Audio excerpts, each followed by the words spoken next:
সম্মানিত। ৩৬ জুলাই আন্দোলনে যারা শহীদ হয়েছে তাদের স্মৃতিস্তম্ভ আজকে সারা দেশেই তৈরি হয়েছে। আজকে যে কাজটা করেছে আমরা তীব্র নিন্দা জানাচ্ছি এবং প্রশাসনের কাছে আশা জানাবো দ্রুত অনতি বিলম্বে যে গ্রেপ্তার করে ফিলিস্তিনবাসীকে আপনারা আশ্বস্ত করুন যে আপনারা শরীয়তের পক্ষে নন, আপনারা শরীয়তের বিপরীতে রয়েছেন। আমরা সেটাই দাবি জানাই। তখন থেকে আমরা বলে এসেছি যে এগুলো আওয়ামী লীগের কাজ। আওয়ামী লীগ এই কাজ করতে খুব পারদর্শী। তারা বাংলাদেশে বিভিন্ন সময় বিভিন্ন রকমের অগ্নিসংযোগ, আগুন সন্ত্রাস করে তৎকালীন বিরোধী দলের উপর দায় চাপিয়েছিল। তারই ধারাবাহিকতায় এখন আপনারা দেখতে পাচ্ছেন যে এখন কী হচ্ছে। যারা 1 বছর আগে বলতো অগ্নিসংযোগ বিরোধী দল করতেছে, আমরা বিএনপি করতেছে, জামাত করতেছে, তাহলে এখন কারা করতেছে?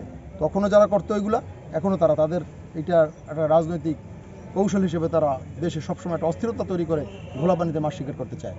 শাস্তি চান কিনা? অবশ্যই শাস্তি চাই, দৃষ্টান্তমূলক শাস্তি চাই।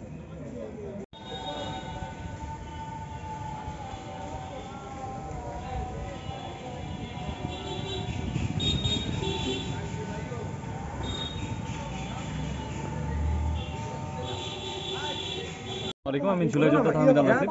আমরা দেখতে পেরেছি গতকাল রাতে অথবা আজকে রাতে আমাদের জুলাই শহীদ স্মৃতিস্তম্ভ যেটা আছে আমার পিছনে, সেটা আগুন দেওয়া হয়েছে, অগ্নিসংযোগ করা হয়েছে। এটা আমরা মনে করছি আওয়ামী পেটোয়া বাহিনীর দ্বারা হয়েছে।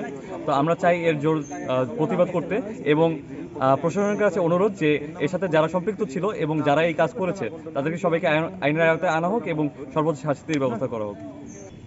যে দীর্ঘ 17 বছর স্বৈরাচার সরকারের নিপীড়নে, নির্যাতিত, নিষ্পেষণে জাতি যখন অত্যন্ত অস্থির ছিল, শ্বাসরুদ্ধকর পরিবেশের মধ্যে যখন দিন অতিবাহিত করতেছিল, তখন জুলাইয়ের বিপ্লবের মাধ্যমে প্রায় সহস্রাধিক যোদ্ধাদের জীবন উৎসর্গ করেছে। প্রায় 20,000-30 হাজারের মতো আপনার আহত হয়েছে। তার ফলশ্রুতিতে আমরা একটি নতুন স্বাধীন দেশ পেয়েছি।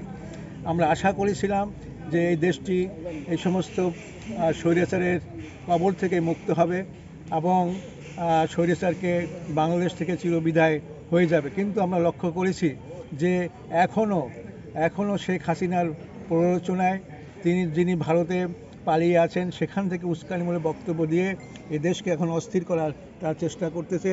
আমরা যার ফলশ্রুতিতে পিরোজপুরের এই ৩৬ জুলাইয়ের যে স্মৃতিস্তম্ভ আছে, স্মৃতিস্তম্ভে গতকালকে এই দুর্বৃত্তরা আগুন জ্বালিয়ে দিয়েছে।